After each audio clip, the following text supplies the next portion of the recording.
그날 저는 우연히 봤어요. 1650억이라는 숫자를요. 너무 커서 실감도 안 났어요. 그때는 몰랐어요. 진실을 알아버린 사람이 얼마나 위험한 존재가 되는지, 그리고 제가 지옥을 겪게 될 거라는 것도요. 저는 대한신용은행 영등포 금융센터에서 7년째 일하고 있었습니다. 윤현이 36, 고객 상담팀 대리였죠. 남편과 결혼한 지 3년 차였고요. 그때 임신 5개월이었습니다. 배가 불러오는 게 보일까봐 헐렁한 옷만 입었어요. 은행엔 아직 말 못했거든요. 작년에 같은 팀 선배가 임신 사실을 알리고 한 달 만에 권고사직 당하는 걸 봤습니다. 몸이 불편하면 고객 응대에 지장이 있다는 이유였죠. 그래서 전 숨겼습니다. 입덧을 참으며 배를 감추며 버텼어요. 어느 금요일 저녁이었습니다. 야근 중이었어요. 사무실엔 저 혼자 남아서 고객 계좌 정리를 하고 있었죠. 그러다 실수로 지점장 컴퓨터 공유 폴더를 열었습니다. 화면에 떠 있는 파일 이름이 보였어요. 특별계좌 관리 대장이라고 적혀 있더군요. 궁금했어요. 특별계좌라니 그런 게 있었나 싶어서 클릭했습니다. 그 순간 숨이 멎었어요. 입금액 1650억 원, 눈을 의심했습니다. 숫자가 너무 커서 실감이 안 났거든요. 더 내려보니 출금 내역이 가득했어요. 홍콩 HS은행 450억, K맨 제도 오비투자사 680억, 스위스 GB 프라이빗뱅크 512억, 해외 계좌들로 빠져나간 돈들이었습니다. 그리고 예금주 이름을 봤어요. 강민호, 우리 지점장이었습니다. 심장이 쿵 내려앉았어요. 손이 떨려서 마우스를 제대로 잡을 수가 없었습니다. 지점장님이 고객 예금을, 대출금을 빼돌린 거였어요.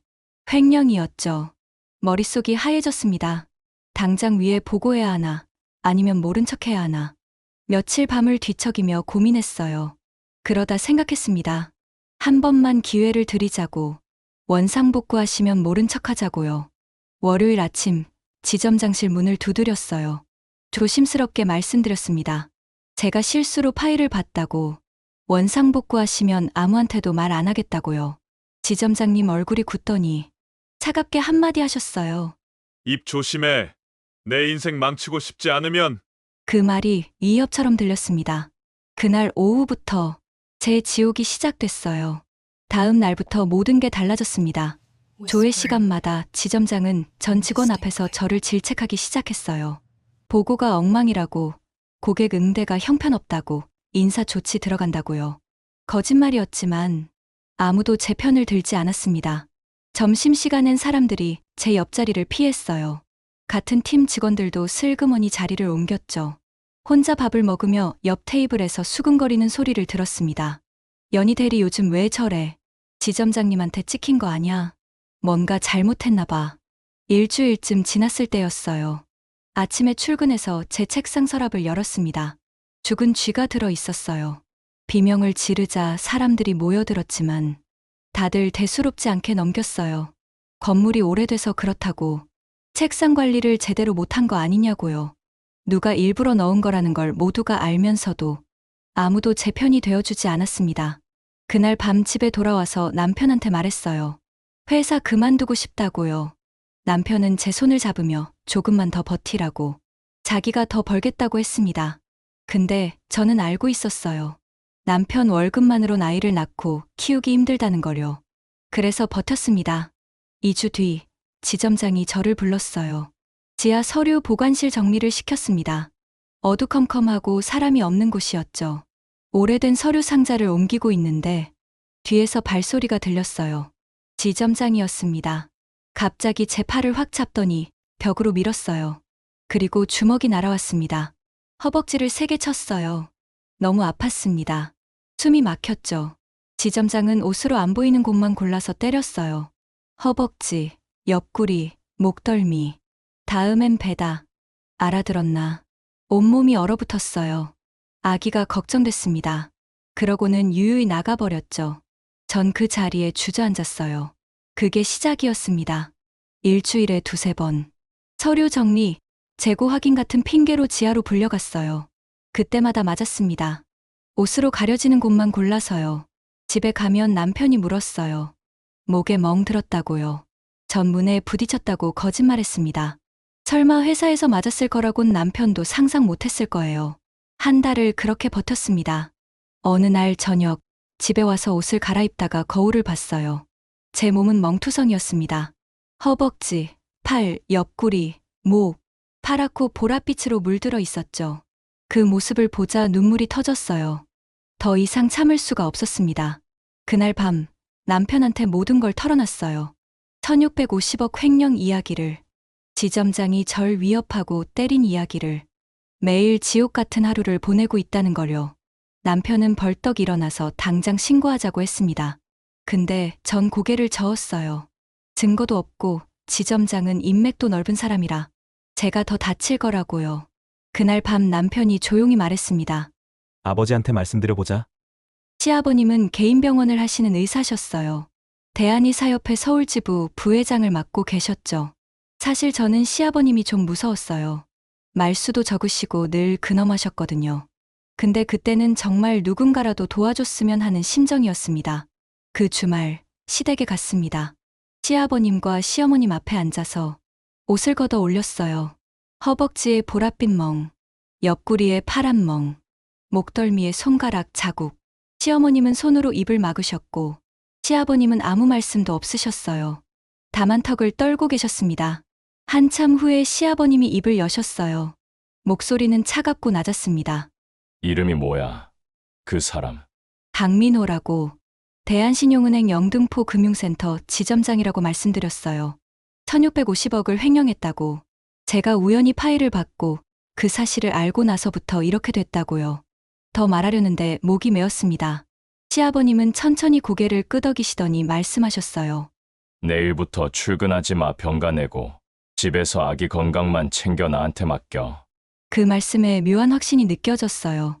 시아버님은 그날 밤 서재에 들어가셨고 새벽까지 불이 꺼지지 않았습니다. 월요일 아침이었어요. 전 병가를 냈고 집에 있었죠. 그런데 오전 11시쯤 남편한테 전화가 왔습니다. 지금 은행 앞에 기자들이 몰려왔다고. 금융감독원이랑 검찰이 동시에 들이닥쳤다고요. 강민호 지점장이 긴급 체포됐다고 했습니다. 심장이 쿵 내려앉았어요. 그때 시아버님한테 전화가 왔습니다. 연희야, TV 틀어봐. 뉴스에 나온다. 급하게 TV를 켰습니다. 속보가 뜨고 있었어요.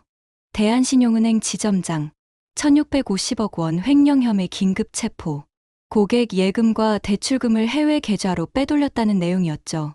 화면엔 강민호 지점장이 수갑을 찬 채 고개를 숙이고 연행되는 모습이 나왔어요. 기자들이 물었습니다. 직원 폭행 의혹도 사실이냐고. 임신한 직원을 지속적으로 폭행했다는 증언이 나왔다고요. 강민호는 아무 말도 못했습니다. 전 화면을 보며 눈물이 났어요. 시아버님께서 조용히 말씀하셨습니다. 내가 금감원 이사장이랑 의대 동기야. 검찰 쪽에도 아는 사람이 있지. 내가 가진 증거, 파일이랑 병원 진단서 다 넘겼어. 연희야. 참 잘 버텼다. 이제 내가 끝을 보마. 그 말씀이 너무 든든했습니다. 며칠 뒤 더 큰 뉴스가 터졌어요. 시아버님이 직접 기자회견을 여신 거였습니다. 대한의사협회 서울지부 부회장 자격으로, 그리고 피해자의 시아버지 자격으로요. 카메라 앞에서 시아버님은 제가 찍어둔 멍 사진들을 공개하셨어요. 이 멍 하나하나가 증거입니다. 강민호는 1650억을 횡령했을 뿐 아니라 진실을 알아버린 임신 6개월 직원을 석 달간 지속적으로 폭행했습니다. 저는 의사로서, 그리고 가족으로서 이 사건을 끝까지 추적할 것입니다. 그 기자회견 영상은 유튜브, 인스타그램, 틱톡을 타고 순식간에 퍼져나갔어요. 조회수는 1000만을 넘었고 해외 언론에서도 다루기 시작했습니다. BBC 뉴스에서는 한국은행원이 12억 달러를 횡령하고 임신한 내부 고발자를 폭행했다고 보도했고 CNN에서도 비슷한 내용이 나갔어요. 전 세계가 이 사건을 알게 된 거였습니다. 강민호는 도망칠 곳이 없었어요. 재판은 빠르게 진행됐습니다. 시아버님은 최고의 변호사를 선임해 주셨고 증거는 넘쳐났어요. 횡령 파일, 해외 송금 내역, 제 몸의 멍 사진, 병원 진단서, 목격자들의 증언까지요. 은행 직원들도 하나둘 입을 열기 시작했습니다. 자기도 지점장한테 폭언당했다고. 임신한 직원들 내쫓는 거 여러 번 봤다고. 회식 자리에서 성희롱 발언도 많았다고요. 썩은 물이 터져 나오듯 강민호가 저지른 온갖 악행들이 드러났습니다. 최종 선고일이었어요. 판사님이 판결문을 읽으셨습니다. 업무상 횡령죄로 징역 18년, 업무상 배임죄로 징역 5년, 상해죄로 징역 2년, 각 죄를 병합하여 징역 22년을 선고한다. 그리고 추징금 1,650억 원과 피해자에 대한 손해배상 3억 원을 명한다. 법정이 술렁였어요. 22년. 강민호는 그 자리에서 주저앉았습니다. 전 방청석에서 그 모습을 봤어요. 복수를 한 기분은 아니었습니다. 다만 이제 끝났구나 싶었죠. 법정을 나오는데 시아버님이 제 어깨를 다독여 주셨어요. 잘했어. 연희야, 내가 용기 내지 않았으면 이 사람은 더 많은 사람을 해쳤을 거야. 전 시아버님을 안았습니다. 평생 처음으로요. 시아버님도 저를 꼭 안아주셨어요. 이제 편히 쉬어 아기 낳고 행복하게 살아. 석 달 뒤, 저는 건강한 아들을 낳았어요. 출산 당일 시아버님이 병실에 오셔서 손자를 안아주셨습니다. 이 녀석 봐라. 엄마 닮아서 씩씩하게 생겼네. 그렇게 말씀하시며 웃으셨어요. 시아버님이 웃으시는 걸 처음 봤습니다. 남편이 제 손을 잡았고 창밖으로 햇살이 들어왔어요. 따뜻했습니다. 그날 이후 제 삶은 완전히 달라졌습니다.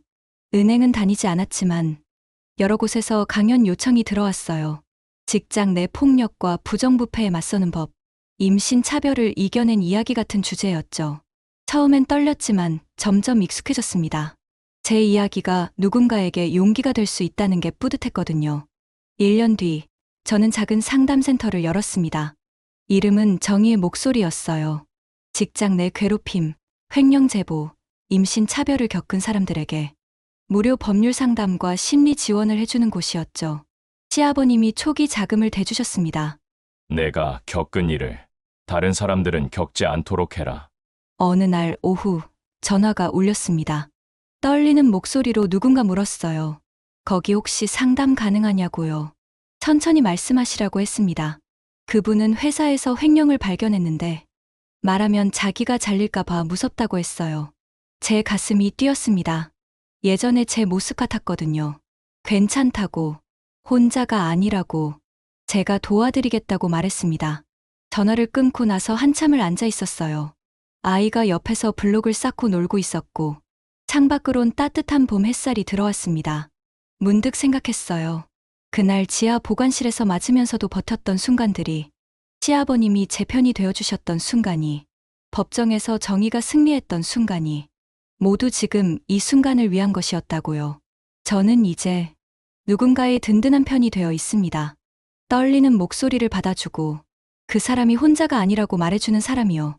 1,650억, 죽은 쥐, 보랏빛 멍, 그 모든 고통이 지금은 누군가를 지키는 힘이 되었습니다.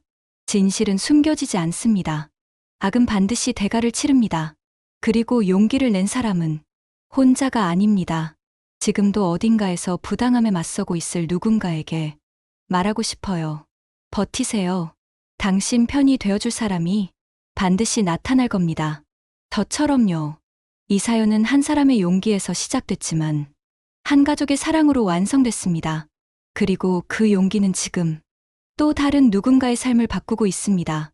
당신 마음 속에도 오래 남길 바랍니다.